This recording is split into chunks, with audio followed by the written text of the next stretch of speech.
The Indian High Commissioner to Pakistan, Ajay Bisaria, met with Imran Khan just a few minutes ago. The Indian envoy discussed a range of issues with the Prime Minister-designate. Sources say Bisaria discussed terrorism and cross-border infiltration with Imran Khan. We have Siddhant Subal, WION's correspondent, joining us on the phone line for more. Siddhant. Well, India has strongly raised the issue of terror and cross-border infiltration. That, of course, remains the key issue. And that the Indian High Commissioner in that meeting raised. The meeting lasted for 30 minutes. And, of course, we know that the Indian High Commissioner has also gifted a cricket bat, which has been autographed by the entire Indian cricket team. But terror remains the main focus. Remember, twice the exchange, a press release has been given out by the MEA when it comes to Imran Khan taking over after the elections. Of course, he has still to take over as the Prime Minister of Pakistan, in which both the releases, India has raised the issue of a safe and stable South Asia. That means a South Asia that's free from terror. The Indian Prime Minister had also had a telephonic conversation with Imran Khan, and now we know the fact that India has strongly raised the issue of terror, because terror remains an important issue for India. Remember, India's policy towards Pakistan in the last 4 years has been that there can't be any talks until there is action on terror. Talks and terror can't go together, and that was the emphasis of the Indian High Commissioner when he met Imran Khan in Pakistan. Siddhant, Imran Khan, after winning the July 25th elections, had said that if India takes one step forward towards Pakistan, Pakistan will take two. And it looks like now, after Prime Minister Narendra Modi's congratulatory telephone call and this meeting with the Indian High Commissioner, India has taken the first step. Now all eyes on Imran Khan to see what he's going to do in response. Well, definitely, of course, that remains a key point. But remember, India has been focusing South Asia that's free from terror. Remember, the first release which came after the elections of Pakistan, there was a key line which said that India would like the new government of Pakistan to work towards a safe, stable, secure, and a South Asia free from terror and violence. A very strong statement.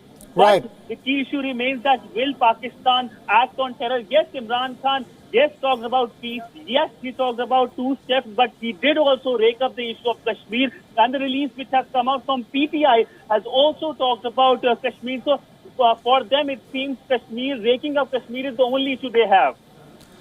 Siddhant Subal, thank you so much for joining us. 6 years ago, a software engineer from India's financial capital of Mumbai crossed over to Pakistan with fake documents.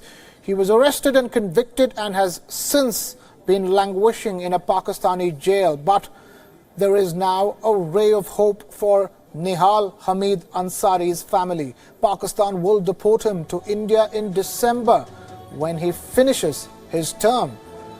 Nihal Ansari has been in solitary confinement since 2016. He was segregated from the other convicts allegedly due to the nature of his charges.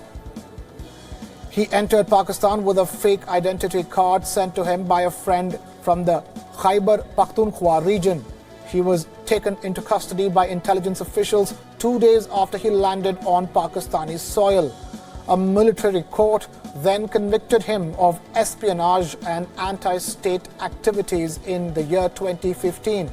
Nihal Ansari's family has been trying to get permission to get in touch with the 27-year-old. In March this year, he was allowed a telephonic conversation with his family. Hamid, Nihal Ansari's mother, has written to the newly elected Pakistani Prime Minister Imran Khan. She writes, and I quote, "My son Hamid has already served nearly 6 years in jail. It is a sort of double punishment he has gone through in extreme pain and trauma. The fact remains that Hamid crossed into Pakistan only due to his love for a girl on Facebook at Kohat and not involved in any wrong activities. We, the parents of Hamid, are in immense pain and agony for 6 years. We have no contact with him. I appeal to you to release my son Hamid at the earliest," unquote. Last year, the Indian government had confirmed that all options were exhausted by them to get access to Nihal Ansari. In spite of 52 requests, there was no response from the Pakistani government. We have sought consular access for Hamid Nihal Ansari 52 times. So far, we have not been granted access, and these requests have been made formally and through demarches. We of course demand that Hamid Nihal Ansari should be released. We have also demanded that the government of Pakistan should ensure his safety and security. We still await the response of the government of Pakistan on our demarche. The software engineer had crossed over to Pakistan to meet a girl in the Khyber Pakhtunkhwa province whom he had befriended on social media in the year 2012.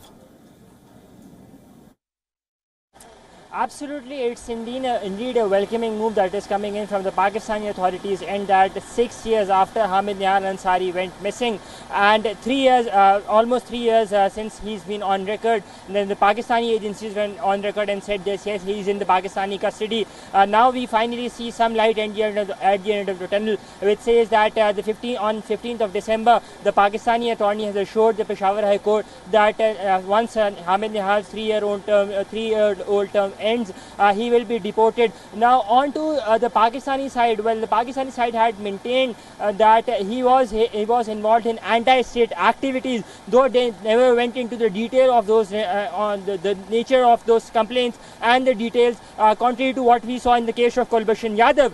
But in the case of Hamid Nihal Ansari, it was very clear. It was an open and shut case that he had misadventured into Pakistan in 2012 March. The reason, and he had basically been coming behind that girlfriend of his that he had met over Facebook, but since he had entered Pakistan through illegal documents, the reason which the Pakistani agencies, they had arrested him, what is indeed deplorable is the fact that for 4 years he was never ever shown in custody of these Pakistani agencies. The reason, but now then we saw that on the 16th of February 2016, the Pakistani agency for the first time, they went on record and they said not that just he's in custody, but he has been sentenced to 3 years in prison as well. And now just yesterday his remission request had been rejected by the Peshawar High Court, by the 2-member Peshawar High Court bench, and they said that they were assured that he would soon be repatriated.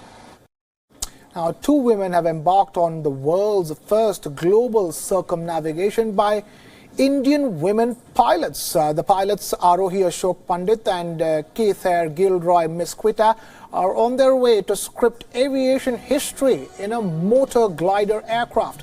The pilots reached the Pakistani port of Karachi on the first leg of their journey and were received by Indian Air Force Captain J.T. Kurian.